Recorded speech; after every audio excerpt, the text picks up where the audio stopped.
Welcome to Suman IT TV. సాంకేతిక రంగంలో మరో సరికొత్త అంశంతో మీ ముందుకు వచ్చేసాం. ఆ ఇంట్రెస్టింగ్ టాపిక్ ఏంటో చూసే ముందు సుమన్ ఐటీ టీవీని సబ్స్క్రైబ్ చేసుకోండి. సైబర్ క్రిమినల్స్ మరోసారి రెచ్చిపోయారు. ఒకటి కాదు, రెండు కాదు, ఏకంగా 175 కోట్లు కొల్లగొట్టారు. కేవలం 2 నెలల వ్యవధిలో రకరకాల మోసాల ద్వారా ఈ మొత్తాన్ని కాజేశారు. చివరకు పోలీసుల చేతికి చిక్కి ఆ గ్యాంగ్ లో కొందరు జైలు పాలయ్యారు. తెలంగాణ సైబర్ సెక్యూరిటీ బ్యూరో టీజీసీఎస్బీ వారి ఆట కట్టించింది. క్రైమ్ లో కీలకంగా వ్యవహరించిన ప్రధాన నిందితుడి కోసం గాలింపు చేపట్టింది. ఇంతకీ ఏం జరిగిందంటే, national cyber crime reporting portal కు కొద్ది నెలల క్రితం ఫిర్యాదులు అందాయి. వాటిపై దర్యాప్తు చేపట్టిన టీజీసీఎస్బీ విస్తుపోయే విషయాలను వెలుగులోకి తెచ్చింది. హైదరాబాద్ కు చెందిన 2 నిందితులు కొద్ది రోజుల క్రితం రోజువారీ కూలీలు, ఆటో డ్రైవర్లను బురిడీ కొట్టించి వారి ద్వారా బ్యాంక్ అకౌంట్లు తీయించినట్టు పోలీసులు గుర్తించారు. మార్చ్, ఏప్రిల్లో 600 మందికి పైగా బాధితుల నుంచి దోచుకున్న సొమ్మును వాటిలో చేర్చినట్టు తేల్చారు. అకౌంట్ హోల్డర్లను పిలిచి విచారించగా అసలు నేరస్తుల సంగతి తెలిసింది. డబ్బులాశ చూపి వారిని వల్లో వేసుకున్న క్రిమినల్స్ ఈ విధంగా బురిడీ కొట్టించినట్టు తెలిసింది.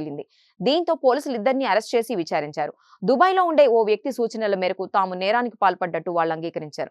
అకౌంట్లలో పడ్డ డబ్బును డ్రా చేసి దుబాయ్కి తరలించినట్టు చెప్పారు. వారిచ్చిన ఇన్ఫర్మేషన్ ఆధారంగా అతడి కోసం పోలీసులు గాలింపు ముమ్మరం చేశారు. సైబర్ నేరాలు రోజు రోజుకి పెరిగిపోతున్న నేపథ్యంలో వీటి పట్ల అప్రమత్తంగా ఉండాలని సూచించారు. చూశారు కదా, ఇవి టెక్ కి సంబంధించిన అప్డేట్స్. ఇలాంటి మరిన్ని విశేషాల కోసం సుమన్ ఐటీ టీవీని మిస్ కాకుండా చూడండి. Thank you so much for watching this video.